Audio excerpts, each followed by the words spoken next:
طيب بسم الله إن شاء الله دي هتكون بدايتنا في الكيمياء العضوية. دي تالت مرة إن أنا أسجل المحاضرة دي، إن شاء الله ما يكونش فيه مشكلة، يعني إن شاء الله تعدي على خير بسم الله.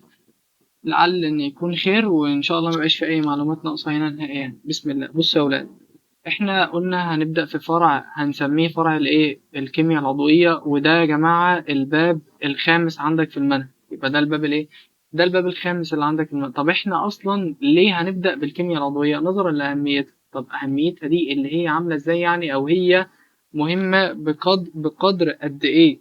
مهمة يا دكتور محترم إن هي بيجيلك حوالي 40% من الامتحان أسئلة بتبقى عبارة عن كيمياء عضوية بس. يعني أنت بتتكلم في تلات أرباع امتحانك أصلا كيمياء عضوية، تمام؟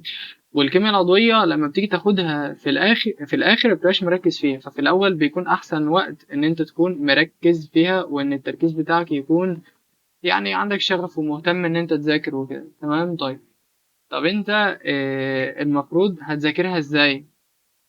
هتذاكر ازاي؟ اول حاجة يا دكتور ان انت يكون معاك، انت الشخص الجميل ده، خلاص، ان انت يكون معاك كشكول. يعني انا عايزك دلوقتي يكون ايه، قاعد قدامي بكشكول وقاعد فايق. ليه؟ لان اي معلومة انا هقولها انت لازم تكون بتكتبها وبتذاكرها كويس، تمام؟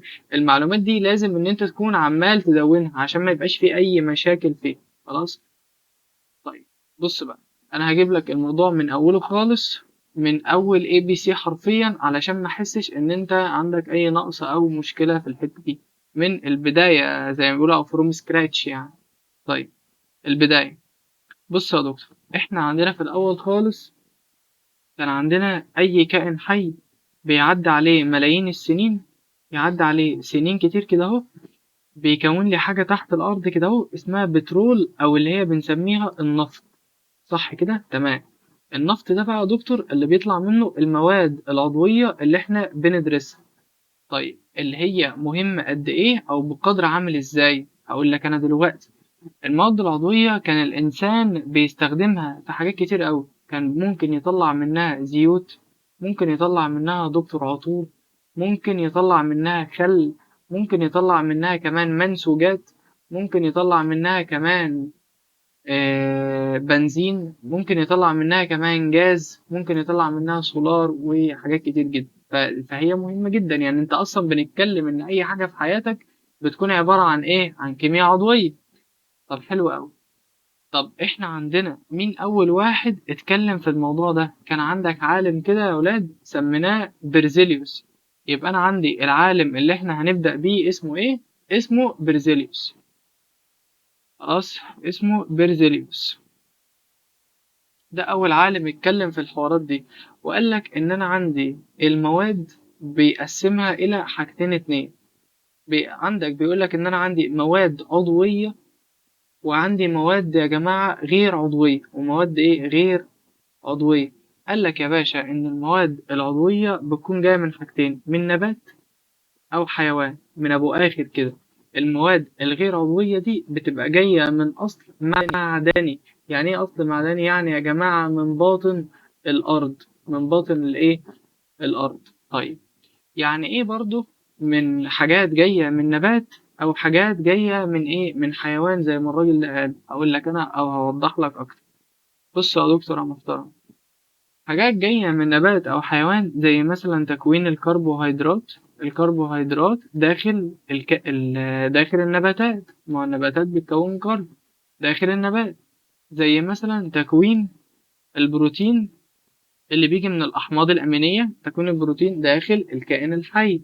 يعني من الآخر، عايزك بقى تبروز دي، أي حاجة من كائن حي هتكون بتخص مين اتكلم فيها؟ ها، بتخص عالم اسمه بريزيليوس، لان احنا هناخد واحد تاني، هناخد اتنين، واحد كمان اسمه ايه، كوهلر.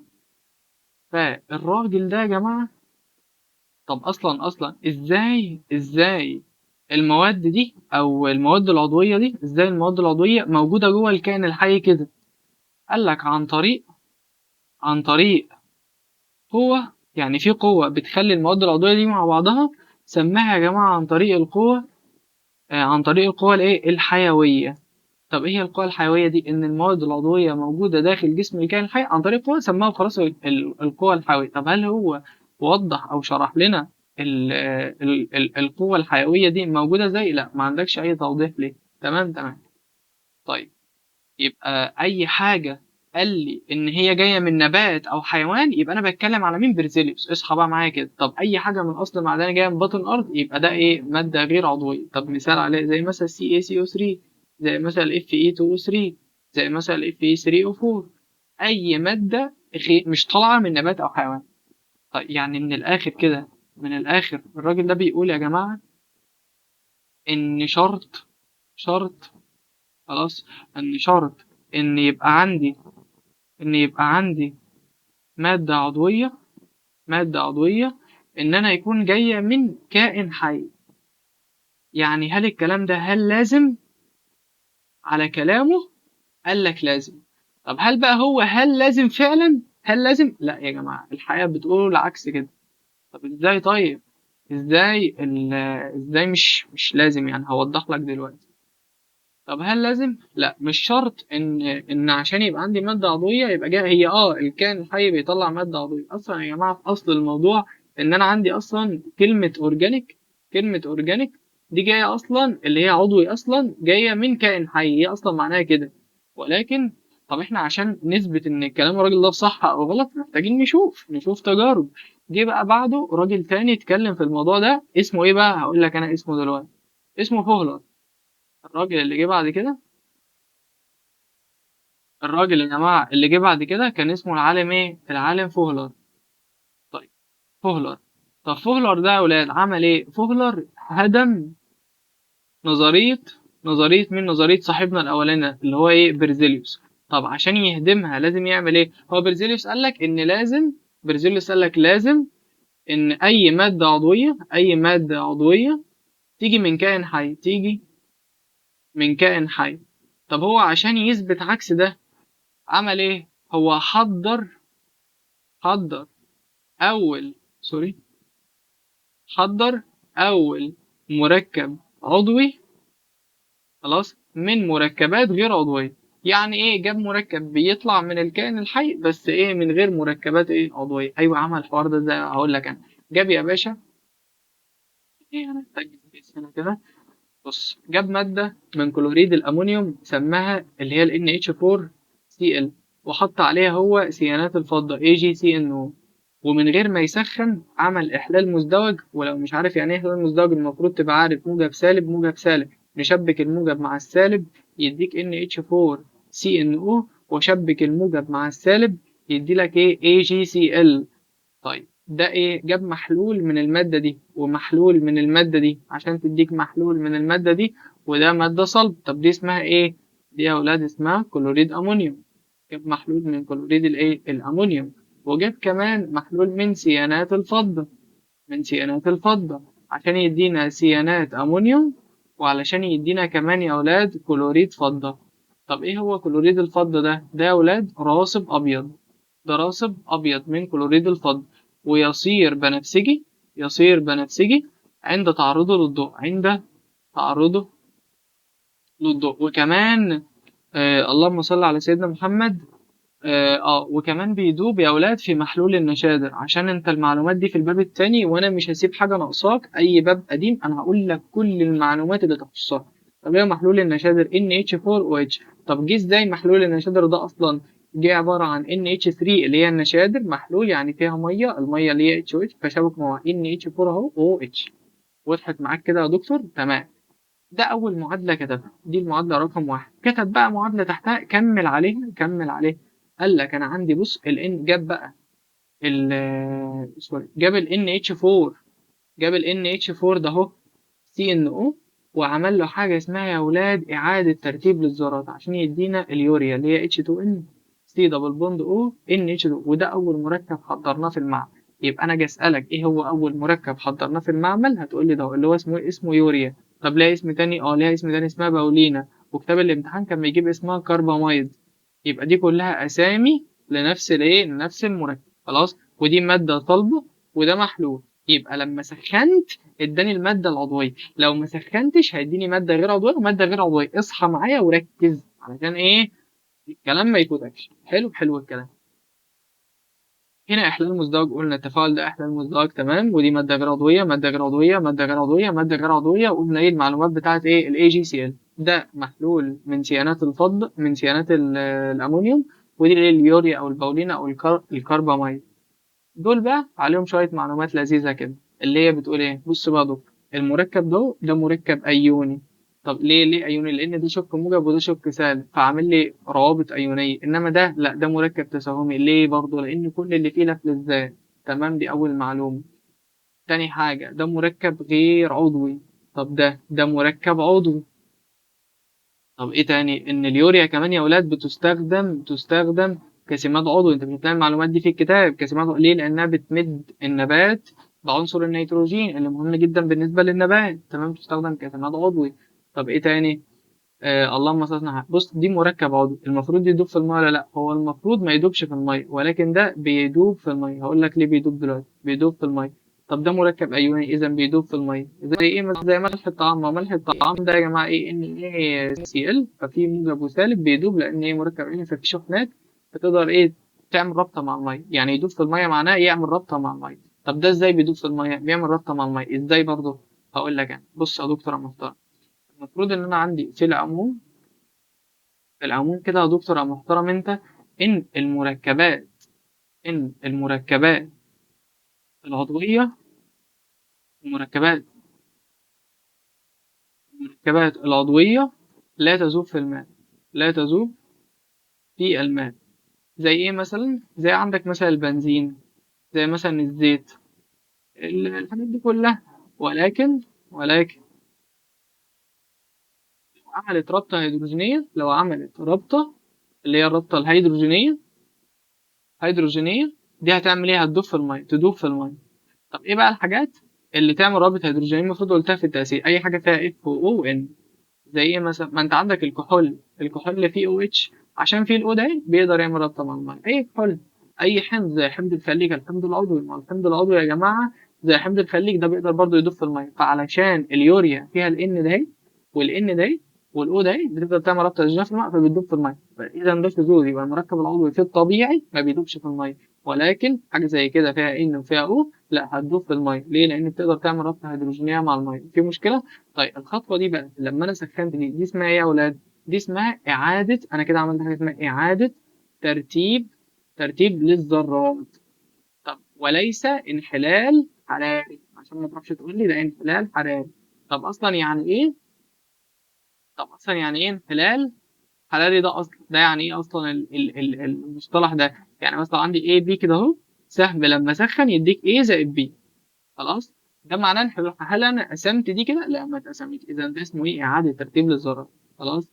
طيب ده مركب تساوي، ده مركب بيستخدم كسمة، بيدوب في الماء. كتلته لو جيت تحسبها انت هتلاقيها 60. هتلاقيه 60 جرام لكل مول. طب هي ازاي 60؟ تعالى نحسبها. بص، ما لان ده دكتور ب 14 وعندك اتشتين اللي واحده بواحده يبقى 2، يبقى الحسبه دي ب 16، وعندك دي ب 16 يبقى 32. حلو. وعندك السي كمان ب 12 يبقى كام؟ 32 و12 كام؟ 44. وعندك الاو 16 يبقى كام؟ هتلاقي الحسبه دي طلعت معاك 60. مترجعش ورايا. طيب يبقى ايه معاك ب 60؟ خلاص، يبقى انت ايه، انا عرفتك كل عشان هنحتاج. طيب بص بقى، مش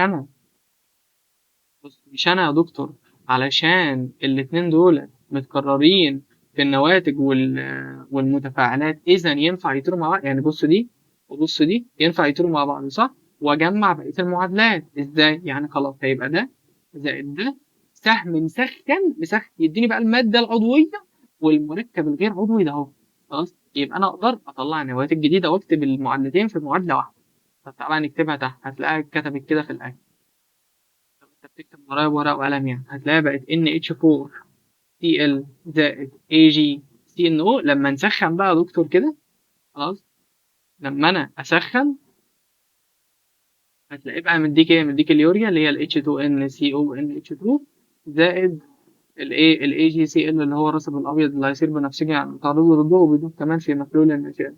بعد كده نيجي لركن كده تأسيس أو حاجات قديمة، تأسيس حاجات قديمة عشان أوضح لك بيها بعد كده المعادلة دي. مسائل هنتكلم في إيه؟ في مسائل. بص يا دكتور محترم، لو أنت راجل كده أهو محترم كده وعايز إيه؟ عايز تروح السوق. يبقى أنت مثلا عايز تروح السوق، طب أنت عايز تجيب إيه من السوق؟ عايز أجيب مثلا طماطم. طب أنت هتجيب الطماطم دي إزاي؟ هتروح تقول إيه؟ أنا عايز مثلا إيه؟ كيلو طماطم، او عايز مثلا 2 كيلو، او عايز نص. انت بتعبر عن اللي انت عايزه بكميه معينه.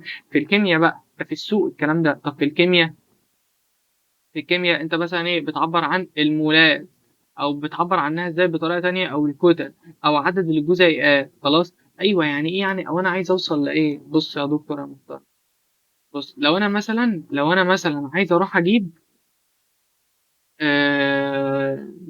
لو انا مثلا كاتب لك المعادله دي، لو انا مثلا ايه كاتب لك المعادله دي، ان انا كاتب لك A زائد B زائد 2 B مثلا، بحيث يديك مثلا ايه؟ ايه مثلا زائد 2 بي، بحيث يديك مثلا ايه 4 سي زائد 5 دي مثلا. بكتب اي حاجه. ده معناها ايه يا دكتور؟ بص هنا في حاجه اسمها معاملات، اللي هي عدد المولات. خدت بالك؟ الواحد ده معناه واحد اصلا. الواحد من ايه؟ طلع لي 4 سي. لو بقول لك بقى 2 ايه، هيطلع لنا كام سي؟ هيطلع لنا اكيد 8 سي صح. ولكن لو انا عايز اخد ده كمعادلات علشان انت ما يبقاش عندك اي مشكله فيها، هنعمل ده ازاي؟ تعال نحل سؤال هنا. بص يا دكتور يا محترم، بيقول لك ايه؟ ما عدد مولات سي الناتج مثلا من تفاعل. انا عايز اديك الطريقه، ما تبقاش بوظ من تفاعل مثلا 4 مول. كل ده عشان مسائل كتاب الامتحان ساعات بيجيب مسائل على حته اليوريا والكلام ده والمعدات دي، وكتاب الايزو، فانا بقولها برضه ايه توضيحا ليك. من تفاعل 4 مول مثلا من ايه. طيب انا عايزك بقى الطريقه. هتعمل ايه؟ اي سؤال من ده يا دكتور تقراه كويس، وتعمل ايه؟ تعمل دايره ما بين النقطه والمجهول. ما عدد مولات سي، تروح تعمل دايره على السي. الناتج من تفاعل 4 مول من ايه، روح اعمل دايره على الايه. طب بعد كده خدهم مع بعض في علاقه. يعني ايه الكلام ده؟ يعني تقول لي الايه ده اهو هيدي لك كام؟ هيدي لك 4 سي. وتعمل ايه؟ تعمل سهمين تحتها، ده سهم هنا وده سهم هنا. السهم اللي تحت اكتب فيه حاجه السؤال. يعني السهم ده هنكتب فيه ايه؟ هنكتب فيه يا اولاد شغل السؤال او شغل السؤال. طب السهم اللي فوق ده هنكتب فيه ايه؟ ده من المعادلة، يعني انت هتجيبه لوحدك. طيب شغل السؤال اللي هو ايه؟ بص ما بيقول لك ما عدد مولات سي، روح عند سي حط اكس مول تحت، لان دي حاجة السؤال. الناتج من تفاعل 4 مول من ايه؟ روح عند ايه؟ قول 4 مول. طيب مش ده مول يا ولاد؟ اذا ده مول يبقى حط هنا 4. مش ده آه 4 مول واللي فوقها مول؟ طب هي كام في المعادلة؟ واحد. يبقى خلاص واحد، اكتب هنا الواحد. طرفين في وسطين بقى. يبقى 4 في 4، يبقى الإكس ده هو بيساوي 4 في 4 على 1. يبقى 4 في 4 ب 16 على 1، إذا ده 16 مول. صعبة؟ سهلة جدا. طب مثال تاني. مثال تاني ولكن على الإيه؟ اليوريا بقى، على المعادلة بتاعتنا الجميلة دي. تعالى نكتبها وناخدها تحت كده. المعادلة بتقول لك كده، إن أنا عندي اللهم صل على سيدنا محمد. إن أنا عندي ال NH4Cl، واتفاعل مع سيانات الفضة AgCNO، بحيث يطلع لنا اليوريا اللي هي ال H2NCO اللي هو مركب تساهمي، اللي هو مركب مضاف في المية، اللي هو مركب تساهمي. خلاص اللي بيستخدم كسمات. بص بيقول لك بقى في السؤال ايه يا باشا؟ بيقول لك ما كتلة. سؤال بقى تاني بيقول لك ما كتلة اليوريا، او بلاش اليوريا، خلينا ما كتلة المادة. لا بلاش دي. ما كتلة الراصب الابيض مثلا الغير عضوي.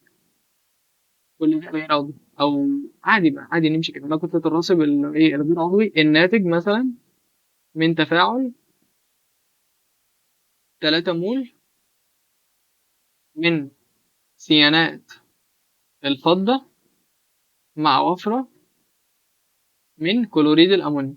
من كلوريد الأمونيوم. انت طبعا هنا هتلاقيه وقفت وعمال متلخبط. هي نفس اللي فوق. بص دايرة ما بين المعطى والمجهول. يعني ايه؟ ما كتلة الراسب الأبيض الغير عضوي. يعني كل ده بيوضح لك ال AgCl، بيوضح لك المركب ده من تفاعل 3 مول من سيانات الفضة مع وفرة. انت بقى هنا هتجيلي ايه؟ تقول لي 3 مول دي بتاعت سيانات الفضة ولا كلوريد؟ بتاعت أول كلمة جت عندها. يبقى دي سيانات الفضة، يبقى أعمل عليها دايرة. وفرة دي مش محتاج فكك منها بقى. يبقى خد دول مع بعض كده في سهمين اتنين عشان نحل عليهم تحت. يبقى أنا أقول يا دكتور ال AgC إنه سهم يديني ال AgCl، ونعمل سهمين كده أهو. السهم اللي تحت بنكتب فيه شغل الايه السؤال، ما كتله الراس، حط هنا اكس جرام لان ده الراس. اوعى تعمل اكس هنا ليه؟ لان ده مش الراسب، ما تبقاش غبي. طيب اكس جرام. طب اللي فوق هنا هتلاقي بقى مديك الاي جي تقريبا 107، مش مهم بقى ايه الارقام، عادي مشي الدنيا معايا لحد هو المفروض بيدالك، والسي ال ب 35 ونص فهيدالك في السؤال. طيب ما كتله الراسب الناتج من تفاعل 3 مول من سيانات الفضه. اقرا عن سيانات الفضه دي تحت بقى، اكتب 3 مول، تبقى تحت مش فوق. طب فوق في المعادله الموزونه، في المعادله الموزونه مكتوب 1 مول، اكتب 1 مول طرفين فاصلين، ده في الرقم الحسبه اللي هتطلع ده على 1 يديك اكس. في مشكله كده في المسائل؟ تمام. طب لو قال مثلا دي جرام، لو قال مثلا دي جرام خلاص هتحط دي جرام وتحسب فوق بقى الاي جي 107 زائد 12 زائد 14 هيديك بقى الكتل دي كلها. في مشكلة؟ يبقى ده بالنسبة لإيه؟ للمسائل. طيب طب احنا كده استفدنا ايه من الراجل اللي هو ايه فوهلر ده؟ أنا بقى؟ طيب احنا كده استفدنا ايه من فوهلر ده؟ مم. ماشي احنا كده فوهلر. طيب احنا كده يا دكتور، فوهلر قال لك، فوهلر وضح لنا ايه؟ فوهلر قال لك ان المادة العضوية، المادة العضوية هنعرفها منين؟ هنعرفها بناء على البنية التركيبية. التركيبية مش مصدرها. مين بقى اللي كان بيقول مصدرها؟ مصدرها ده بيرزيليوس اللي هو كان بيقول لك ايه نبات او حيوان يبقى ده مادة عضوية. كولر قال لك بناء على البنية التركيبية. اللي هو ازاي طيب الكلام ده؟ ازاي بقى؟ ان اي مادة عضوية يا اولاد، اي مادة عضوية لازم تحتوي على كربون بشكل اساسي، بشكل اساسي، عدا شويه شذوذ بقى، عدا 3 حاجات. خلاص، 3 حاجات. اول واحد فيهم اكاسيد الكربون، وتاني حاجه املاح الكربونات والبيكربونات. خلاص، وعندك كمان ايه؟ وعندك كمان املاح الستيانيد. طيب طب اكاسيد الكربون زي ايه؟ حاجتين، السي او اول اكسيد كربون وسي او 2 دي ماده غير عضويه مع انها فيها سي، لكن اي حاجه تانية فيها سي اذا هتبقى ماده عضويه. املاح الكربونات زي ال ان اي مثلا 2 سي او 3 كربونات اهو، او بي كربونات زي ال ان اي اتش سي او 3 كده البيك. او املاح السيانيد، السيانيد السي ان، الحاجه اللي فيها سي ان ده سيانيد. طب الحاجه اللي فيها اس سي ان سايو سيانات. طب اللي فيها سي ان او دي اسمها سيانات. اكتب بقى، يبقى دي فيها سي ولكنها غير عضويه، فيها سي غير عضويه ولكن فيها سي ولكن غير عضويه. بعد كده هناخد تدريب بقى، تدريب ان انت توضح لي المواد العضويه من المواد الغير عضويه. خلاص، ماشي. يبقى انا ايه دلوقتي؟ انت هتوضح لي، ده تدريب. عايزك بس توضح لي فيه، حدد اي المركبات عضوي وايهم غير عضوي، وتوقف الفيديو وتحل قبل. خلاص. طيب رقم 1 اسود بقى. ماشي. رقم 1 سي اتش 4، انا هريك امثله. 2 سي اتش 3 او اتش، ان اتش 4 ان اتش 3. 4 ان اي سي ان. 5 ان اي اس سي ان. رقم 6 ان اي 2 سي او 3. 7 ان اي اتش سي او 3. رقم 8 اتش سي او او اتش. لسه هنا. رقم 9 سي اتش 3 سي او او اتش. رقم 10 ان اتش 4 سي ان او. كتبتها انا قبل كده؟ انا ما كتبتهاش. رقم 11 اتش 2 ان سي دبل بوند او ان اتش 2. رقم 12 اكتب لك إيه تاني يعني اي جي سي ال. فادو. ماشي، مين فيهم ايه؟ عايزك بقى ايه توضح لي مين فيهم ايه. طيب عايزك بقى توضح لي مين عضوي ومين غير عضوي. طيب واحد واحد بقى كده. اول واحد سي اتش 4 في سي او اتش عضوي. طب ده في سي او اتش عضوي برضه. طب ده غير عضوي ما فيهوش سي اصلا يبقى غير عضوي. ده سي او اتش عضوي. طب الاي جي سي ال ده غير عضوي، غير عضوي. دي يا ولاد سي ال مش سي عشان محدش يتلخبط. خلاص ده ان اي سي ان ده في سي ايوه، ولكنه من الشذوذ يبقى ده غير عضوي. طب ده في برضه السي وبرضه من الشذوذ يبقى ده غير عضوي. طب ده في سي ولكنه من الشذوذ اذا ده غير عضوي. طب ده في سي اذا ده غير عضوي، برضه غير عضوي لانها في الشذوذ غير عضوي. طب ده عضوي. طب ده عضوي، ده اليوريا. فيها مشكلة. يبقى انت لحد دلوقتي عرفت توضح لي مين مواد عضوية مين لا. بعد كده عندنا اللهم صل على سيدنا محمد.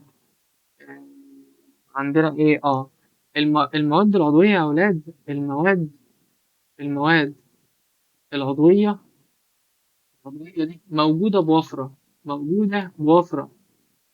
طب هي يا اولاد موجودة بوفرة ليه؟ بسبب، بص بقى، بسبب قدرة الكربون العنصر اللي هو السي ده اهو على عمل روابط. ان هو بيقدر يعمل روابط كذا حاجه، ممكن يعملها احاديه او ممكن يعملها ثنائيه او ممكن يعملها ثلاثيه. طب ازاي يعني يعمل رابطه احاديه او ثنائيه او ثلاثيه؟ احاديه يعني كده، ثنائيه يعني كده، طب ثلاثيه يعني كده. خلاص. فدي بتخلي فيه مركبات كتيره عضويه. تمام.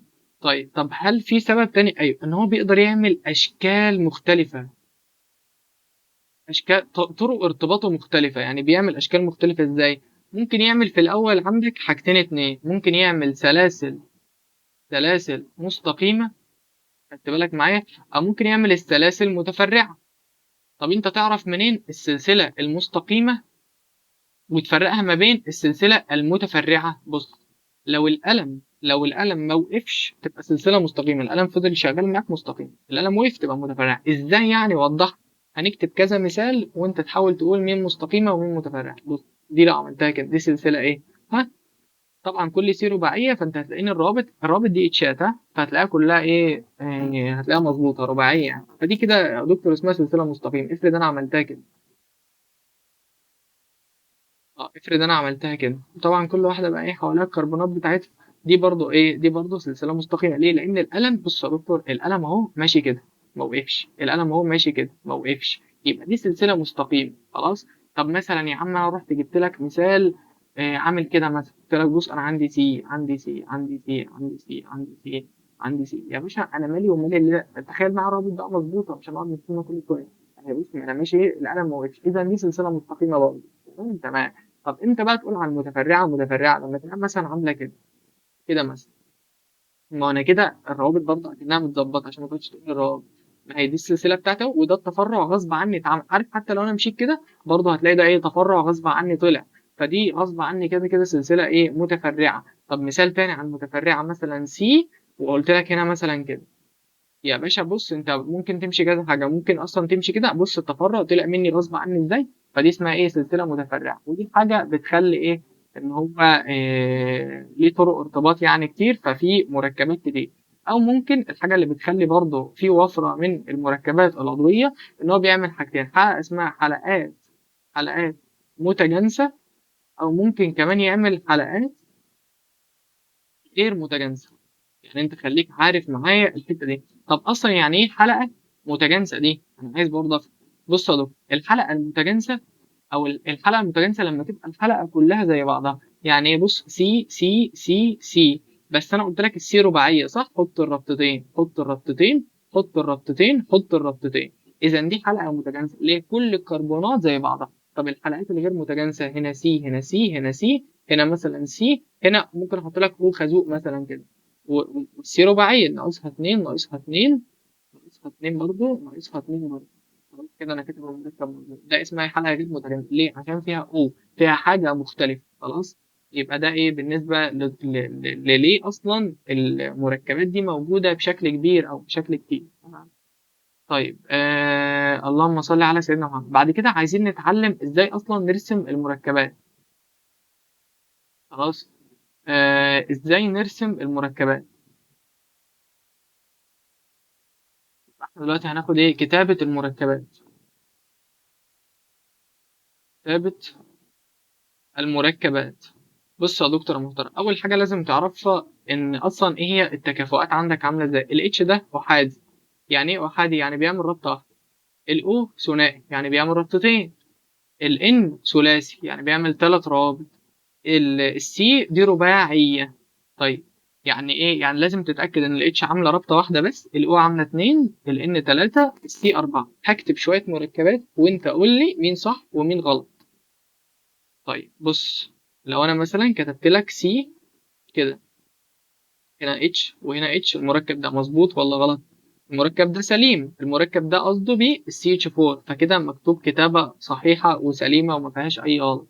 طب لو أنا مثلا إيه قلت لك اكتب لي مثلا إيه سي اتش 3 او اتش مثلا، هكتب السي، خدت بالك حواليه أربعة، حط هنا الأو وهنا هو الاتش. طب أنا كده كاتب المركب ده صح ولا غلط؟ كاتب صح.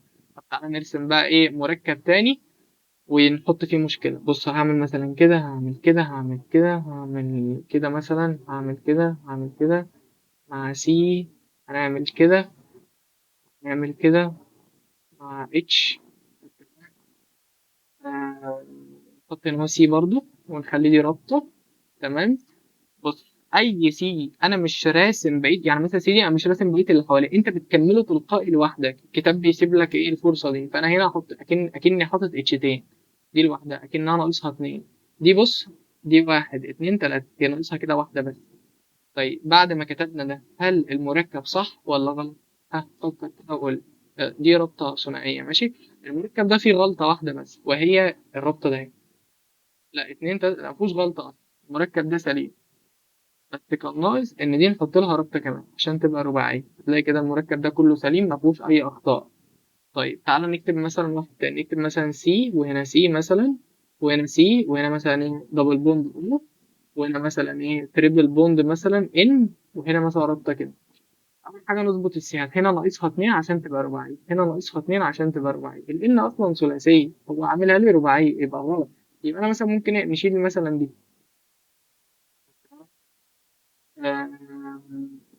ده كده عايزين نشيلها. نشيل مثلا دي كده، الإن بقت متظبطة. طب الأو، الأو ثنائية أصلا، الأو أصلا مش إيه، أنا عامل كده الأو رباعية، إذا الأو مستحيل تتحط هنا أصلا. خلاص، فالوضع اللي في الحتة دي غلط، فالمرتب أصلا كده مكتوب غلط تماما، فإيه مش هينفع يعني. تمام. طيب تعالى بقى نكتب شوية رموز ونرسمها احنا. خلاص، يبقى ده برضو ايه تدريب، وتوقف ايه وترسم انت لوحدك. طيب بص بقى، انا عايزك ترسم لي المركبات دي. رقم واحد تي اتش 4 او، رقم اتنين ترسم لي اللهم صل على سيدنا محمد سي 5 اتش 12. عايزك كمان ترسم لي هنا اهو سي 4 اتش 10. كمان انا هتدرج معاك بالصعوبه علشان ما تحسش ان في اي مشكله. سي 4 اتش 8. تعال نرسم دول الاول وبعد كده نرسم اكتر، عشان لازم في العضويه دي يا جماعه لازم تتدرب بدايه. اول خطوه في بدايه الرسم يا اولاد ارسم السي الاول. فهنا سي حواليه اربع روابط، اعمل الاربعه. في عندي او خلاص، حط الاو هنا اهو، حط الاتش هنا اهو، والباقي دول ثلاث اتشات هتلاقيه اترسم صح. والاو واخده حقها اتنين، والاتش واخده حقها واحده، والسي رباعيه، كل حاجه متظبطه. دي 5 سي. افرد الخمس كربونات كده اهو، افردهم، حط عند كل واحده اربعه، هتلاقي دايما الطرف دي ثلاثه على طول عشان اوفر عليك وقت. وهنا هو تلاقي اتنينات في معظم المركبات، يعني لو عملت دول هتلاقيهم 12 اتش من غير ما تعد. طيب الاربعه، افرد الاربعه، حط عند الاخيره ثلاثات، طرف ثلاثه، هنا اتنين وهنا اتنين، هتلاقيها برضو ايه سي 4 اتش 10 ومتظبطه. بص بقى، دي سي 4 اتش 8، هتلاقي اربع كربونات كده اهو. هنا لو حطينا ثلاثه، طيب وهنا لو حطينا تلاتة ده ستة صح؟ سبعة تمانية، بس حط ورا الطبعا.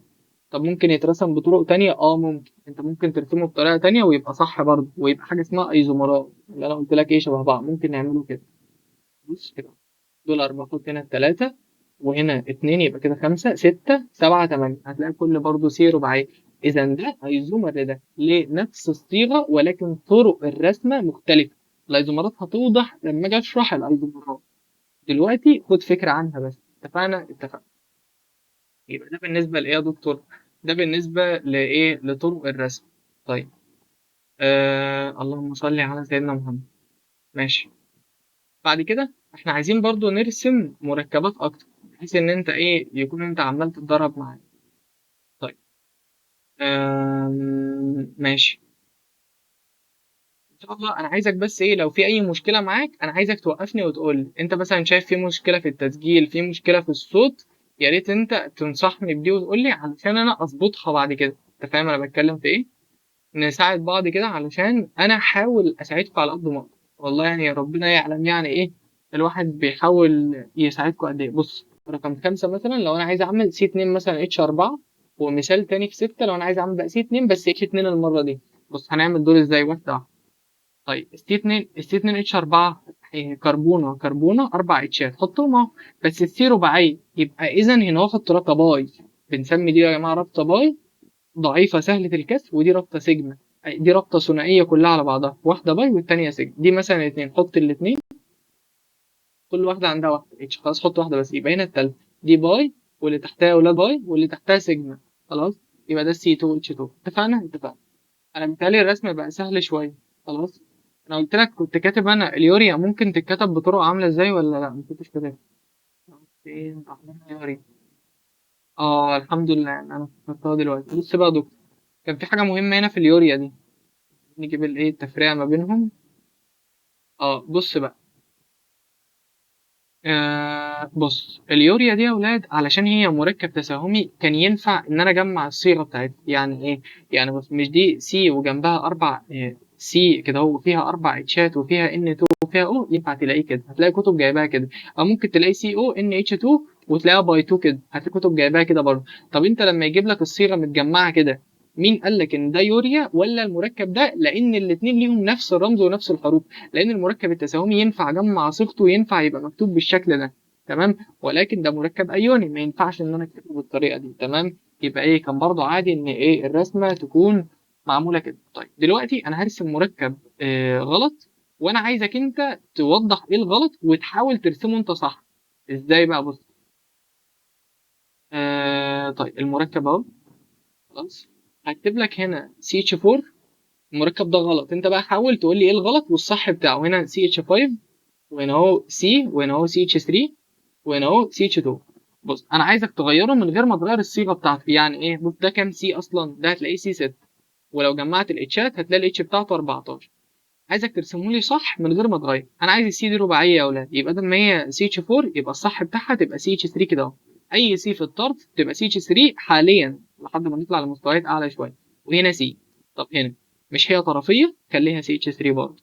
طب دي سي مش هي طرفيه؟ دي خليها برضه سي اتش 3. طب مش دي طرفيه؟ خليها سي اتش 3. دي هنتات او تبس سريعه كده بتوضح عليك طرق الحل وبتسهل عليك طريقه الحل. اتفقنا. طيب طب هنا ايه دي ناقصها يا باشا رابطه وناقصها رابطه. حط يا باشا الاتشات. تعال نتاكد من عدد الاتشات. 3 في 4 ب 12، 13 14 صح، نفس المرتب اهو. اتفقنا. طيب برضه ايه في فكره في الايزومرات محتاجين نوضح، ولكن ده مش شرح الايزومرات. شرح الايزومرات يا اولاد هينزل في فيديو لوحده اصلا، وانا بشرح الايزومرات بعد التسميه. خلاص مش بشرح الايزومرات قبل التسميه، وانا شايف ان دي الطريقه الصح لفهم الايزومرات. انا اصلا كنت بتلخبط فيها زمان ايام ما انا كنت طالب، فانا فاهم ايه اللي هيلخبط. فعشان ما تتلخبطش في الايزومرات لازم الاول تتعلم التسميه، ومش هنتعلمها المحاضره دي اصلا. طيب بص لو انا اجيب لك مركب اسمه سي 2 اتش 6 او. بص احنا عندنا عائله، احنا هناخد عائلات كتير. لما تلاقي المركب سي ده ضرب الرقم ده في 2 اللي هو 4 وزود عليه 2، يعني عمل الصيغه سي ان اتش 2 ان زائد 2، ضرب الرقم ده في 2 وزود عليه 2، ده بنسميه الكان. عيله كده، عيله عندك وخلاص اسمها الكان وفي او. اي بقى مركب تلاقيه مكتوب بالشكل ده الكان وفي او سي، يعني مثلا ايه قلت لك سي 3 اضرب في 2 وزود 2 يبقى 8 او الكان وفي او، اي حاجه من دي خلاص. ده يا جماعه بيطلع عيله من 2. عيله من 2 يا اولاد، يا اما حاجه اسمها كحول، يا اما عيله اسمها ايثير. عيله اسمها ايه؟ كحول. او عيله اسمها ايه؟ ايثير. ما انا قلت لك هقول لك المعلومات كامله. طيب ايه هو الكحول يا اولاد؟ الكحول حاجه عندنا في الكيمياء المجموعه الوظيفيه بتاعتها او الحاجه اللي بتميزها او اتش. طب الايثير او في النص وسي على يمينها وسي على شمالها. طب تعال نرسم المركب ده ككحول مره وكايثير مره.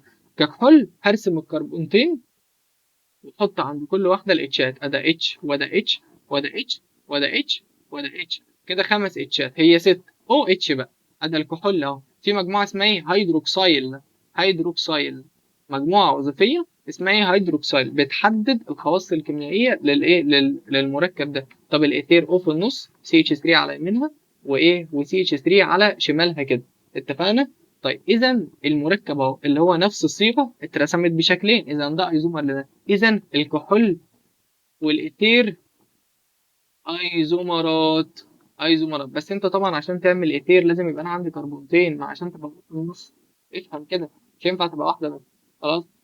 طيب تعالى بقى ايه نتكلم على الخواص دي. بص يا دكتور، مش هي ال H دي طرفيه كده اهو، اذا الحته ده هي يا اولاد ينفع تتفاعل مع اي فلز، يعني دي ينفع يجي لها فلز نص زي الصوديوم، يعني لو جبت ان ايه لان ايه هيجي هنا خلاص ويكون لك حاجه اسمها ايثوكسيد صوديوم، هتعرف الاسامي دي بعدين، الصبر. المهم ان البتاع ده بيتفاعل مع الفلز النص، يعني عشان افرق بين الكحول والايثير هتعمل ايه؟ ضيف فلز نشط، بس كده هتلاقي ايه فرق لك ما بين الكحول والايثيل. خلاص. طيب بعد كده اللهم صل على سيدنا محمد، الغليان والانصهار. بص يا باشا، مش ده فيه اتش طرفيه، مين فيهم يقدر يعمل ربط هيدروجينيه؟ مش ده عشان الاو اتش بتاعته في الطرف يقدر يعمل ربط هيدروجينيه، اذا ده غليانه اعلى في الغليان، وده ايه انصهار اعلى. هتلاقي بقى في الكتاب قايل لك ارقام هتبص عليها، الغليان قليل والانصهار ايه اقل. خلاص، انا اهم حاجه عندي الفكره. بعد كده يا اولاد عندنا حاجه اسمها الصيغ، عندنا حاجة اسمها إيه؟ أنواع الصيغ. ماشي. طيب بصوا بقى، عندنا حاجة اسمها إيه؟ أنواع الصيغ. اللي هنا بقى عنوان لوحدها كده. ماشي. بص يا دكتور، بص يا دكتور يا محترم، أنا هزود لك كمان صيغ زيادة عن اللي في كده. طيب الصيغ. بص يا دكتور، أنت أول حاجة عندك هتلاقي حاجة اسمها صيغة جزيئية. صيغة يعني المركب مكتوب بصيغة اسمها الصيغة الجزيئية، أو ممكن تلاقي المركب مكتوب بصيغة اسمها الصيغة الأولية، أو ممكن تلاقي المركب مكتوب بحاجة اسمها صيغة بنائية، أو ممكن تلاقي المركب مكتوب بحاجة اسمها صيغة هيكلية. كتاب اسمه إيه ده بيجيبها؟ كتاب اسمه إيه؟ الأيزو. كتاب الأيزو بيجيب الصيغة الهيكلية دي كتير. طيب واحدة واحدة بقى، إيه هي الصيغة الجزيئية؟ ببساطة شديدة، لو أنا عندي مثلا مركب C6H12O6، صيغة بتوضح النوع وعدد الذرات، وعدد الإيه؟ الذرات، بس كده. طب الصيغة الأولية صورة بسيطة للأولية، يعني مش ده ينفع أقسم على الستة هيديك سي واحدة واتش اتنين وكام او واحدة. طب الصيغة البنائية إن أنت بترسمه، يعني إيه؟ يعني مثلا أنا عندي سي اتش 4 كده مكتوب بصيغة جزيئية، اكتبوا لي بقى صيغة بنائية فك، يبقى عامل كده، دي اسمها الصيغه اللي انا كل شويه عمال ارسمها، دي اسمها صيغه بنائيه. طب الصيغه الهيكليه، بص هيجيب لك مثلا مركب عامل كده، ايه ده بقى؟ بص اي دوت اي نقطه حط عندها سي، يبقى هنا سي هنا سي هنا سي هنا سي هنا سي، اي نقطه بسي، وكمل الرابط، هنا 3، هنا ناقصها 2 واحده، هنا ناقصها 2 برضه، هنا ناقصها 2، هنا ناقصها 3. خلاص. تعالى مثال تاني عشان توضح لك الصيغه الهيكليه. بص اي بقى حاجه، يعني مثلا اعمل لك كده بس، حط اي نقطه بسي، يبقى ده سي سي سي، اي سي بقى كمل الرابط، 2 ناقصها دي 3 ودي برضه 3، بس كده. يبقى دي اسمها الايه؟ الصيغه الهيكليه. الصيغه دي دول كافيين قوي بالنسبه ليك يعني. طيب اللهم صل على سيدنا محمد. بعد كده عندنا حاجه اسمها الايه؟ الكشف عن المركب العضوي. تجربه مهمه جدا. بص بقى يا دكتور محترم، عشان في معلومات قيمه هتتقال دلوقتي.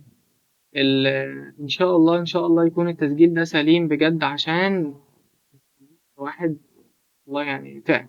بص الكشف عن المركب العضوي. بص يا دكتور محترم، هو اصلا المركب العضوي ده اصلا عباره عن ايه؟ عباره عن حاجتين، عباره عن كربون وهيدروجين بشكل اساسي، خلينا متفقين صح؟ فانا هجيب اي ماده عضويه وليكن مثلا ايه؟ قماش، وليكن مثلا جلد مثلا، وليكن مثلا بلاستيك. خلاص، بلاستيك، وهنسخن الماده دي. خلاص، يبقى انا لازم اسخن الماده دي، بس خد بالك لازم اضيف عليها اكسيد نحاس CO، ماده لونها اسود، اكسيد نحاس، طب ايه اللي يحصل؟ بص انا اصلا هسخن البتاعه دي، فلما اي ماده عضويه بتسخن يا اولاد بتطلع حاجتين، يعني ملحوظه بقى، اي ماده عضويه اللي هي اصلا بتحتوي على COH لما بتولع، يعني ايه بتولع؟ يعني بتحط عليها O2 بتطلع معاك حاجتين اتنين مفيش غيرهم، CO2 وميه. خلاص، يعني انا CO2 ده دلاله على ان كان في C في المركب، وال H2O اللي بتطلع لما بيولع دلاله ان المركب كان فيه H. فطالما عندي دلاله ان كان في C ودلاله ان كان في H، اذا دي ماده عضويه اصلا وفيها C و H. تمام كده؟ تمام. طيب، فلو انا سخنت الماده العضويه وولعت فيها، هلاقي طلع عندي سي. السي ده يا ولاد بيتحد مع اكسيد النحاس سي او، فبيطلع معاك CO2 زائد CU. دي اول معادله. طب والهيدروجين اللي بيطلع بيتحد مع CO برضو، وبيطلع معاك H2O بخار ميه، وبيطلع معاك CU. اذا بخار الميه دلاله على ان كان في H، والCO2 دلاله على ان كان في C. طب احنا اصلا هنعرف منين ان كان في CO2 او اصلا H2O؟ ما دي غازات انا مش هشوفها. طيب الاول بس نوضح حاجه. ده تفاعل اكسده واختزال. السي هنا حالتها بصفر، طلعت CO2. الاو بسالب 2 في 2 بسالب 4، اذا السي ده اهي موجب 4، الشحن موجب 4، الشحنه الموجبه زادت، اذا حصل عمليه اكسده. اذا هي عامل مختزل، اذا اكيد CO دي عامل مؤكسد. خلاص، وطالما السي عامل مؤكسد اذا حصل لها عمليه اختزال. ليه؟ لان السي هنا موجب 2 وطلع هنا صفر، اذا الشحنه الموجبه قلت. طيب هنا نفس الكلام، هنا صفر ال H والاو بسالب 2، ال H2 بقى موجب 2، اللي اتشال واحده بموجب 1، اذا الشحنه الموجبه زادت، اذا حصل لها عمليه اكسده، اذا هي عامل مختزل. طب مع العامل عكس العمليه، طب السي او ده اهو موجب 2 طلع هنا صفر، الشحنه الموجبه قلت، اذا حصل لها عمليه ايه؟ حصل لها عمليه اختزال، اذا هي ماده مؤكسده. يبقى السي او دي ماده مؤكسده، بتطلع لي CO2 مره و H2O مره. طب احنا هنكشف عليهم ازاي؟ بص بقى، انا هيبقى عندي مادتين اتنين، ماده اسمها كبريتات نحاس. هي اصلا ماده اسمها كبريتات نحاس CO4، دي اصلا في الاصل فيها ميه متهدرجه، فلونها ازرق زرقاء. بس احنا لما جينا ناخدها في تجربه سخنا فشلنا منها الميه دي، فبقت بدل ما هي، استنى اعملها لك في حته لوحدها، شلنا منها الميه، فبدل ما هي كانت زرقاء بقت بيضاء. يبقى لا مائيه بيضاء، هتلاقيه بيقول لك كده بالظبط، فعشان كده بقت ايه؟ CO4 بس. فالCO4 اول ما يلمح الميه ده هيرجع لونه يبقى ايه؟ ها، ازرق فعلا. يبقى انا كده فهمت ان طلع عندي ميه، اذا طلع H2O، اذا كان عندي اصلا H. فهمتني كده في الحته دي؟ تمام.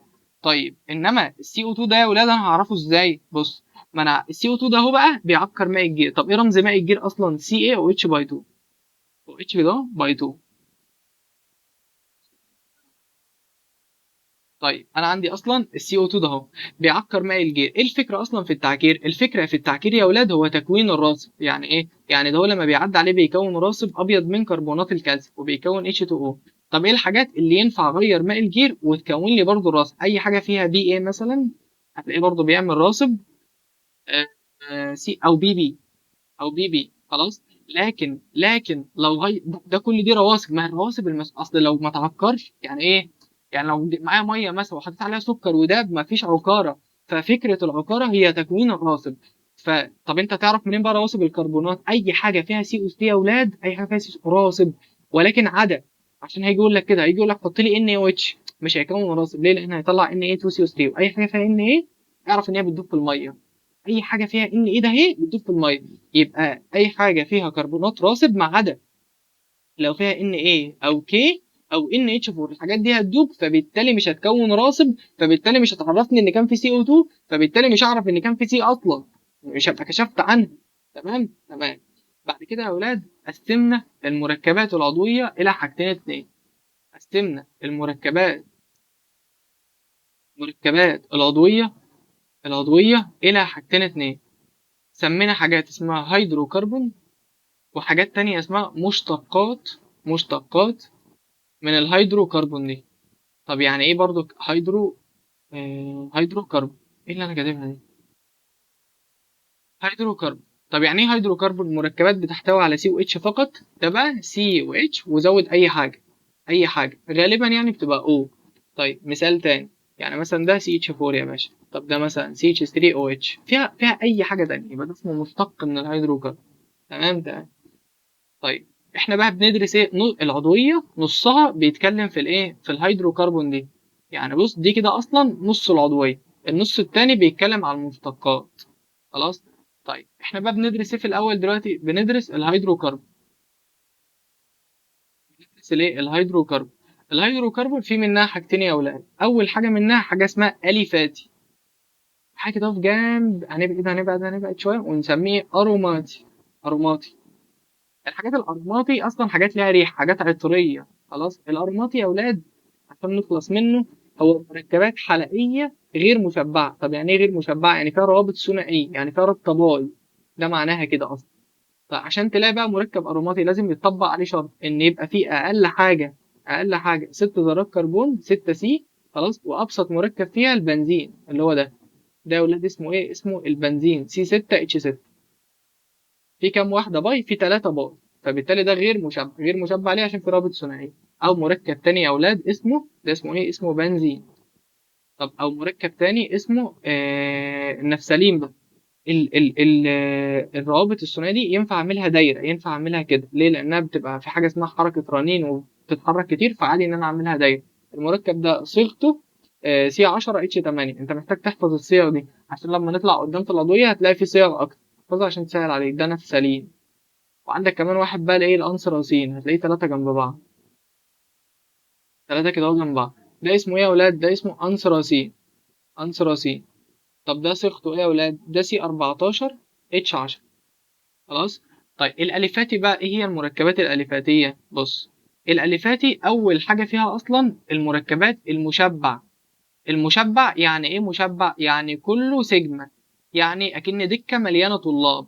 فده اسمه ايه العيله اسمها الكان. طب انت بتعرف منين الالكان؟ صيغته سي ان اتش 2 ان زائد 2. يعني ايه؟ اضرب اي رقم في السي. يعني مثلا لو عندي سي واحده اضربها في 2 وزود 2 يبقى اتش 4.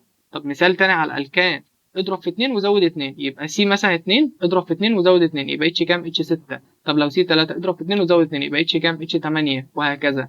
طيب الغير بقى مشبع. الغير مشبع. الغير مشبع حاجتين اتنين، الكين. خلاص. او الكاين.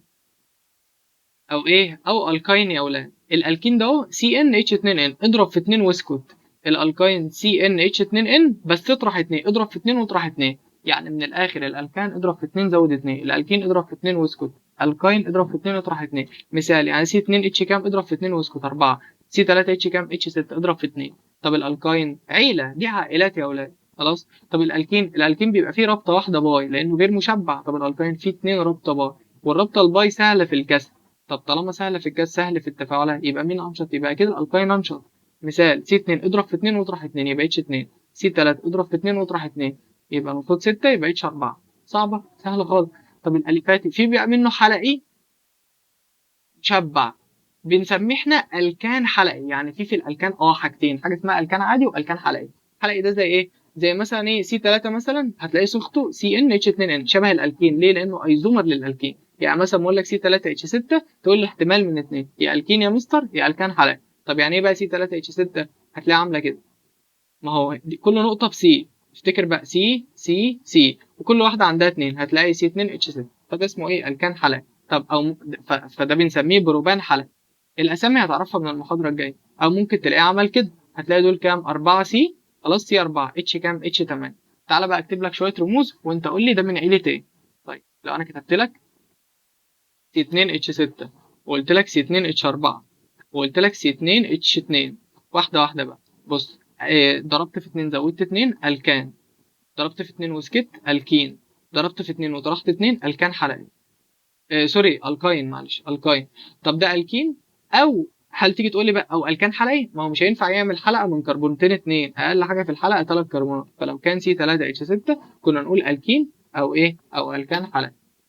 ونكتفي بهذا.